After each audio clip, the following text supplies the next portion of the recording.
Hi, everyone. Thank you very much for signing in to have a look at this webinar that I'm going to do. So what I'm going to focus on today, as you may have seen, is everything you need to know about eQMSs.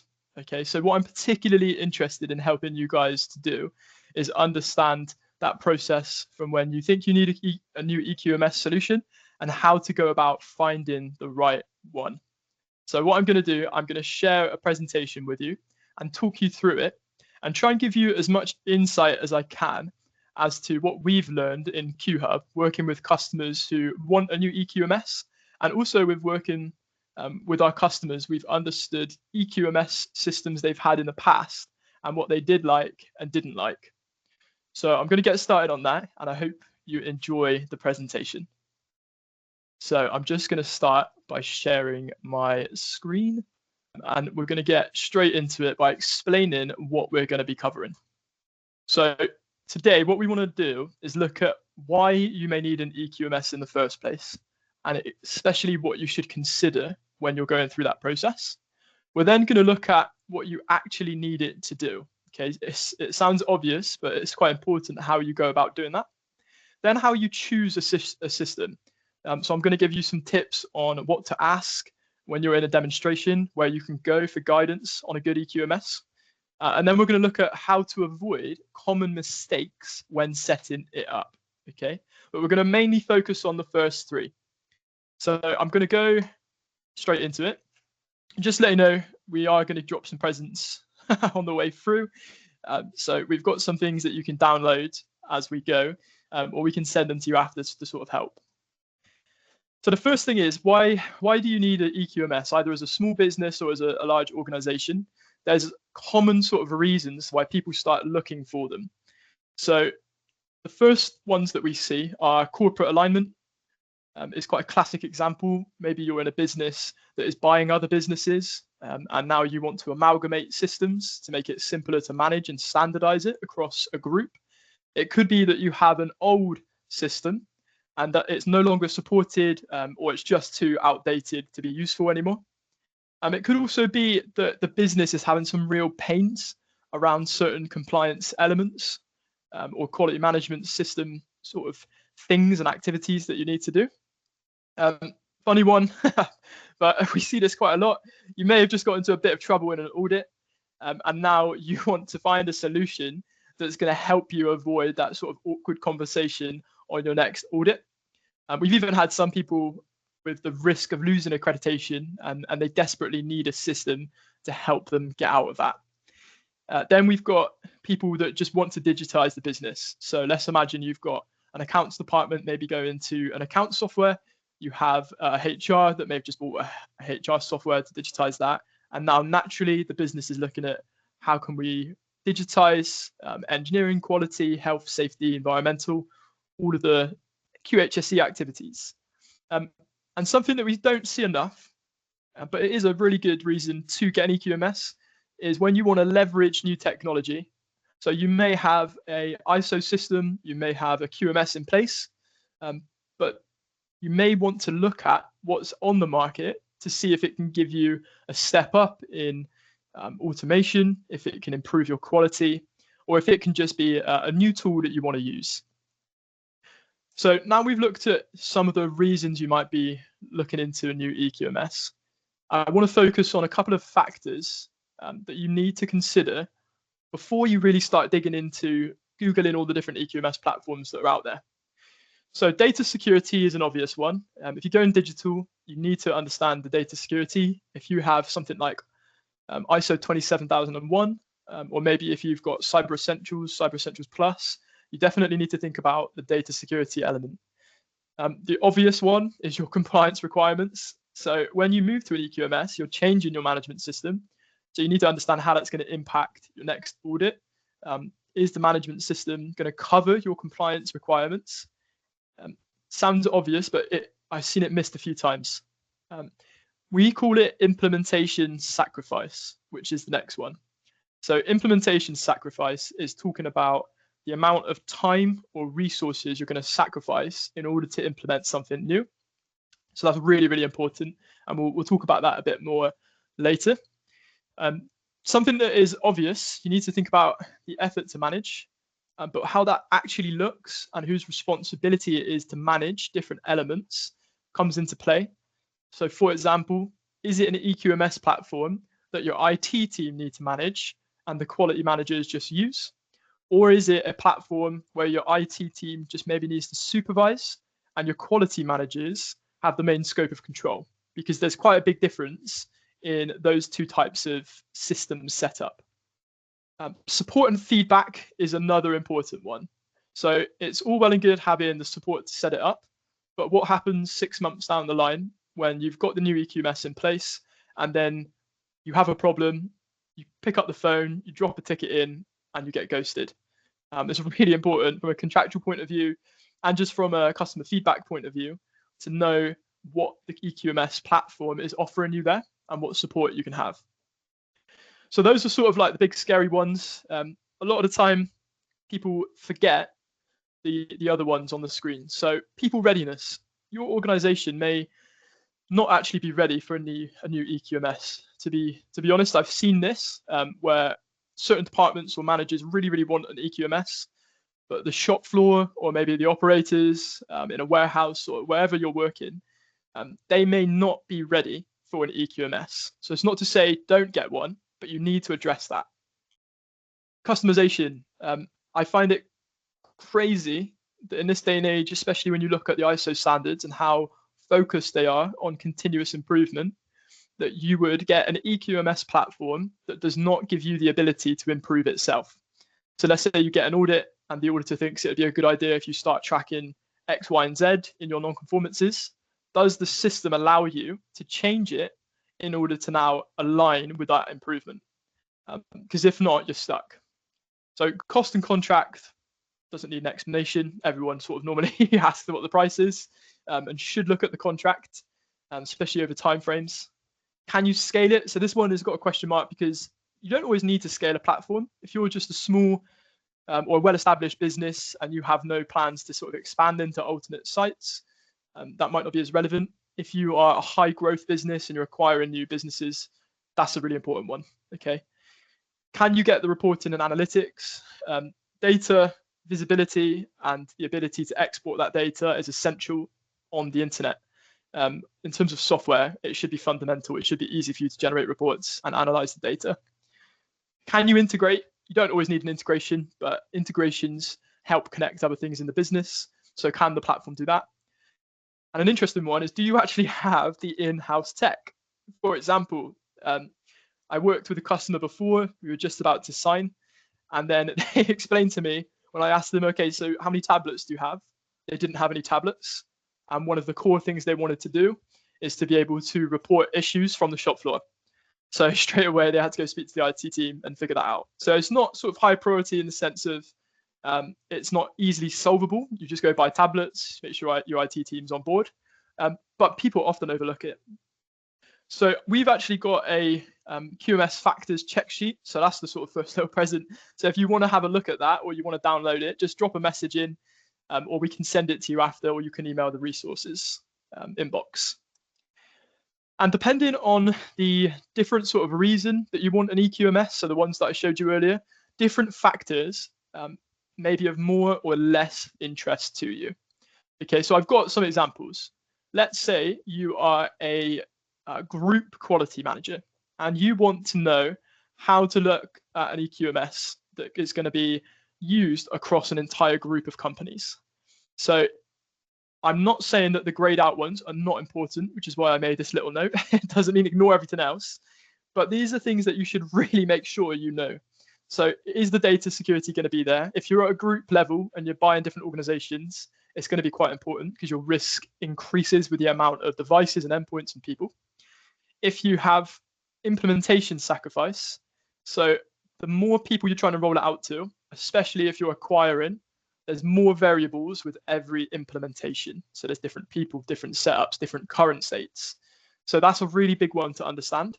And if you're at a group level, you really need to make sure you understand the effort to manage it on an ongoing basis. How much autonomy are you going to give the individual companies over the system? And does the system even support the ability to segregate companies? Does it support the ability for company A to be able to change things, but company B needs to just do the fixed model that you've created, that type of thing? People readiness. So that's important across a corporate alignment, because different companies can be really tech savvy. Other companies might be stuck in the Stone Age. But it's important that you consider both. In this scenario, scaling a system needs to be important. You need to make sure that as your user base grows, it's still easy to manage. And you can do that with clever tools in a software if it's set up right. Obviously, you want reporting and analytics. If you go from a corporate level, you need KPIs. You want to make sure that data can be rolled up or drilled down into correctly. And across the in-house tech one here is important, because different companies that you might have at a group level may be at different stages in terms of the technology they have available to them.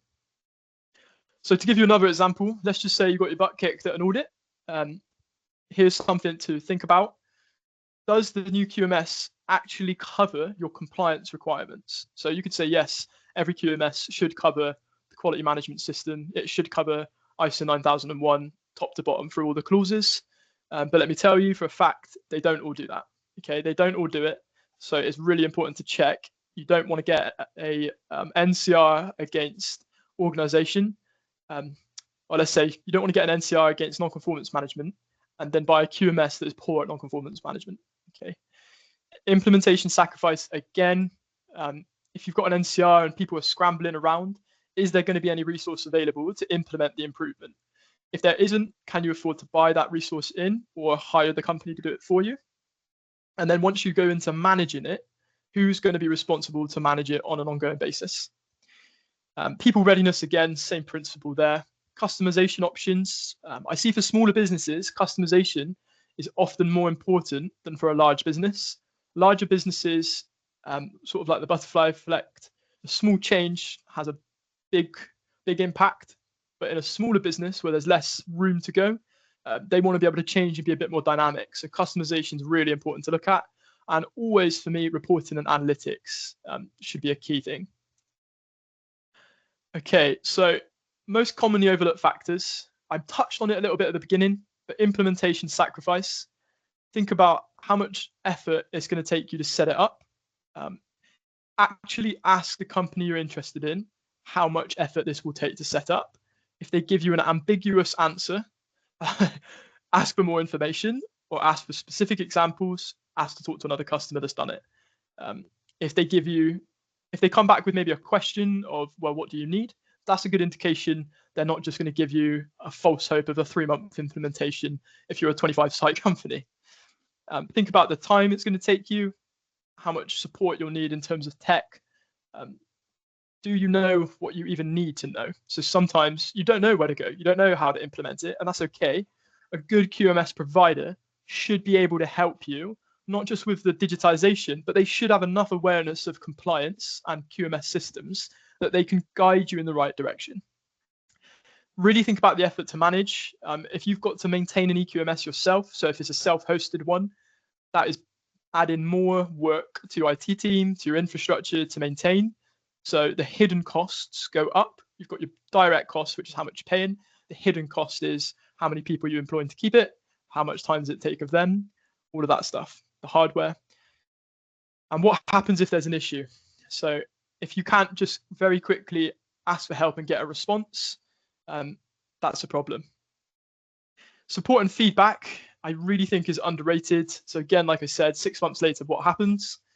Will they actually listen to your suggestions? So if you ask them to make an improvement, is there even the facility to do that to start with? And have they got any demonstrable examples of where they've done this? So just a good place to start, just say, what support options do you have? What help options do you have? And again, like I said before, in-house tech, make sure people have email accounts if it's sort of a single sign-on platform. Make sure that people have computers where they need them, have tablets, that the tablets aren't too old, that it won't support a new software. These are often overlooked, especially if you're a quality manager, health and safety manager, environmental manager. You may not be as sort of in the know with some of the technology that you might need these days to run, let's say, a browser system or to run a server system. So it's important, just ask your IT team to help, get them in on the demos as well. It's just going to take away any unnecessary hurdles. Okay, so we've looked at what you might need and gone into a bit more detail of that. Now it's really important to understand what is the system going to do. Something that I used to say often in my old job, and I've carried it forward with me: specific problems get specific solutions. Okay, it sounds cliche, but people often have a vague idea of the problem they have, and then they end up getting a very vague solution. So it doesn't solve the problem that they had in the first place. So what we're going to do is focus on how you can understand what you need to do, how you can understand what your use cases are. So use case is something that you need to use the platform to do. What do you need the eQMS to do? And go from there and develop that in depth and identify the pains you have with the current way you're doing this. Then the next thing you want to do is prioritize and pick the use cases that are most important that you need to get implemented first. So we actually have a guide that really breaks this down in a lot of detail, like a work pack. So again, if you're interested in that, we can send that across to you as well. But to give you an example of where to start, because we want everyone who watches this to come away and now be more informed and have a better ability to make a good decision on an eQMS. Okay, so especially if you've been asked by your boss to do a project and you want to find a new eQMS system, don't start looking if all you have is this: we need a new eQMS. That is not enough to go to a software provider for. You can obviously do it, but don't. So an example use case is like, we want to manage a non-conformance, we want to manage document change. Those are a little bit more detailed. And it's good to list them out. So you might use the standards, you might use your internal requirements or business procedures to give you a list of use cases. For example, non-conformance, document management, supplier approvals, training, org structure, those types of things are things you need the platform to do. But go deeper, look at the specific pain points that you're currently experiencing or that you want to avoid. For example, have something like this in mind. We need to be able to give departments access to specific documents so that they can trigger a change and automatically send it to the right people to review and approve it. Then it should automatically notify the relevant people the document has changed. We then need to be able to easily get these changes when we're being audited. That is a better statement. Okay, that's what you want to be able to go into your demos or do your research with, so you know specifically what you're looking for. A good way to do this is just answering these 3 questions for each use case. Okay, so it doesn't have to be a crazy 10-week project to do this. This can be over a couple of days. Look at some use cases that you have for an eQMS and write these things down. What must the system do for this use case? So for example, non-conformances, it must manage non-conformances by doing what? So it must help me categorize non-conformances by health, safety, quality, engineering. It must be able to send people reminders and notifications of NCRs. We must be able to export the NCR data. We must be able to make KPIs. Okay. It would be nice to have a system that can automatically do KPIs, automatically detect trends. It should be easy for people to see what non-conformances they have, identify any trends. It should be easy for people to raise a non-conformance from their phone. Those are now giving you some real specific requirements. Okay, I've got a little example here on the right of we call it a system worksheet. So what's the vision for the system? What are the frustrations? What must it do? What would it be nice for it to do? What would it be easy to do? Okay, so again, we can send that if you're interested, or you can just scribble it down on a piece of paper. Okay, as you're thinking of these use cases, it's really, really important to know your current state. Okay, understand where you are. There's a really, really good expression I love, which is if you can't measure it, you can't improve it. So think about when you're listing your use cases. Again, I'll stick with the example of non-conformances. How do people feel about non-conformances currently? Yes, for me, how people feel is something you can measure and you should look at when implementing a new software. Do they like the system? Do they like non-conformances? Are they frustrated? You can do that sort of qualitative data. What data do you currently have access to? So is it only what's on the Excel spreadsheet? Can you analyze that data very easily? How long does it take you to analyze that data? How many NCRs have you had? How much work is currently done? How many NCRs per month get closed? How many document changes per month get reviewed? How many documents are not reviewed each month? You don't have to have every element of your eQMS managed and a KPI on every single thing. But as you look through the things you need it to do, you'll start to immediately think of things or data points that you can measure. Even if it's just sort of a finger in the air assumption, it gives you a little bit more to go on. It could be how long things currently take you. How long on average does it take you to close down an NCR? How much does it cost you? Is it hidden costs, or are you trying to make a bottom line improvement? For example, we spend X amount on our eQMS currently. We want to know if there's a cheaper option. Still a reason to look for a new eQMS. And once you get these problems very well understood, it helps you to understand if you've actually improved them. So then you can understand, does it take us less effort? Do we get better data? Have we got more engaged people? Have we saved any money? And have we saved any time? It's really difficult to know these things if you can't actually measure it in the first place. So once we've got a clear picture of what we need it to do, why we're doing it, then start looking. You can look as you go. You can, of course, start Googling and getting some ideas of things you want it to be able to do, of course, but try not to skip these first two steps. Finally, how are you going to choose a system? So you can ask experts like consultants, or maybe even on your next ISO audit, ask if they've seen any good systems anywhere that they'd recommend, or any systems they would not recommend. Ask AI, say what types of systems are out there. It's just another way of looking it up instead of searching on the internet. So you can Google it, Google eQMS, Google document management problems, Google document management system. Book demos, always book a demo. If they don't have the ability to give you a demo, for me, that's a red flag. Ask your colleagues if they worked in a company before where they had a really good eQMS. Again, same question, any eQMSs to stay away from. Ask the people you work with. Go to an expo and find out what's out there. So in particular, we like asking experts, ask colleagues, and booking demos. Anyone can optimize their SEO. Anyone can write trillions of articles, but you can't fake an expert's opinion, and you also can't fake seeing it. Okay, so these are important, but they're not everything. Top tips for when you're on a demo. Okay, this is a really good one. So ask clear questions on how the platform is going to cover the specific use case and how it helps you to achieve your goals, which forces you to make sure you know that in the first place. You need to know what the system, what the problems are with the way you're doing things currently, to know how this platform is going to solve it. And if they can't specifically show you how it works or how they do something, or they don't offer you a trial to show you, or they don't arrange another call to show you in more detail, personally, that's a big warning sign for us. Avoid that situation if you can.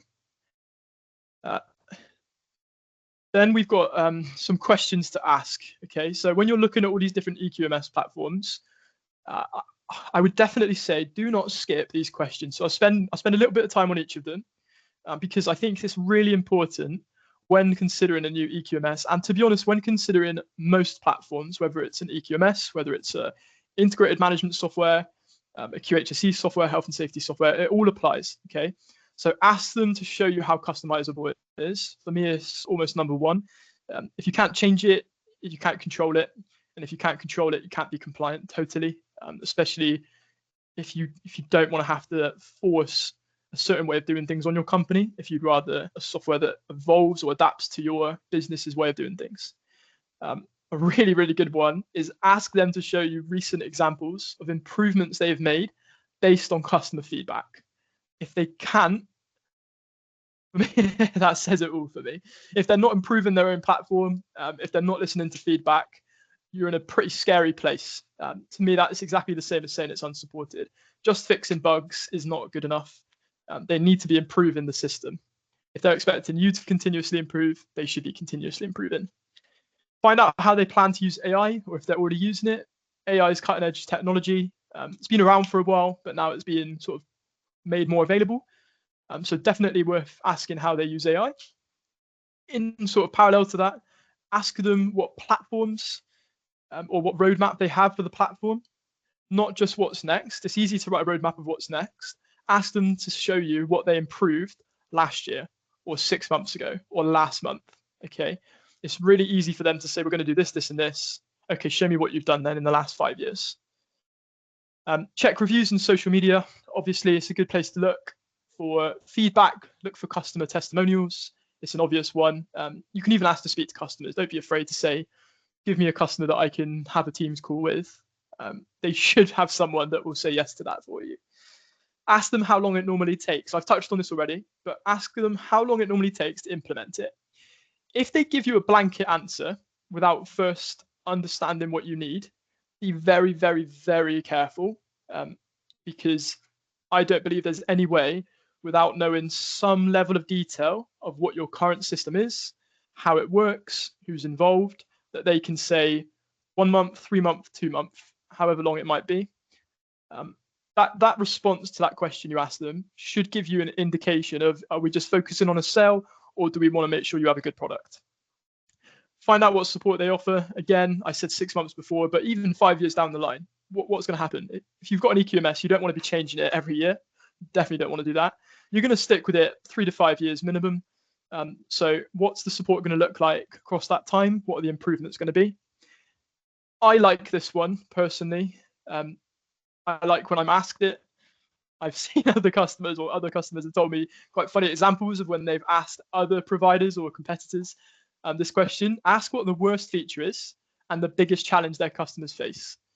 Their response to that is going to tell you a lot about, one, what they know about the platform, and also sort of, it just gives you a taste of how honest they are. If there's like, no, there's no problems, it's just not true. There's no perfect system. Okay. So we've covered why you might need it and what you should consider, what you actually need to do. So getting your use cases together, how you look at a system and choose one, how you, on a demo, what you can ask, what you can look for. Let's say you've selected an eQMS. How can you avoid big mistakes when setting it up? Okay, so I really love this managing change model. I've used it in the past. I show it to my customers. We sort of help our customers go through this at times with our onboarding. So it's really important that you've got the vision for the product and what it's going to do. You've got the skills to implement it. That there's positives to the platform that people know about. I think this used to be called incentives. I prefer positives. You've got resources available and you have a clear plan of what you're going to do. If you don't have it, you will not succeed in implementing an eQMS. Okay, and these are really, really good. This is a really powerful image. Often if you don't have an action plan, so people just like, yeah, let's get an eQMS in, sign, deal done. Okay, where do we start? I don't know. False start. Frustration is when you know what to do, but you've got no one to actually go and do it. Or if people don't know the resistance, people don't know why you're implementing it or what the benefit is, the company is not going to want to do it. And it really, really slows down. And it's really something you can do a lot about. And I'm going to touch on that in particular. Okay, so I've got some more examples here of all the different sections. If you want the pack afterwards to go through this, you can do it, or maybe just you can screenshot this slide. It should help you. We've even given you like an example action plan, and we have got resources if you'd like them on how to implement a new eQMS. But just remember, implementing a new software isn't just a new computer system that's going to be put in your business.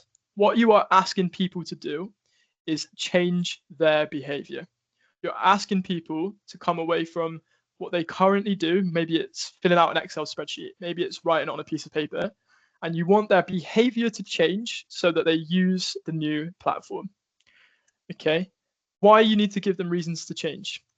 Well, if you just talk to them about the benefits to the company, okay, so it's going to help the company save money, it's going to help the company to see the data better, it's going to do this and that.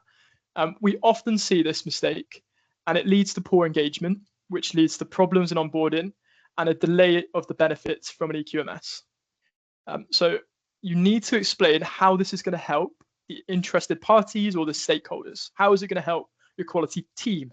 How is it going to help the shop floor? Anyone who's going to touch the platform, try and communicate to them how it's going to be easier than what they're currently doing. If it's going to remove any duplication or manual admin, highlight that to them before you put it in place, and help them to understand that with the time that we're trying to free up with an eQMS, because that's what it's there for, improve your quality, improve your compliance, save you time, save you money. Okay, you can help them to understand that this is going to help them focus on more important things that they want to do for the business, not just more important things for the business that they want to do for the business. And it needs to help your people, then it will help your business. Okay, so that's the bottom line. We have covered everything we think you should know to get started with on how to select a new eQMS. Obviously, if you're watching, you probably haven't selected an eQMS yet, but this should definitely help you have some things to think about, have some actions, have some things to go away with and look at.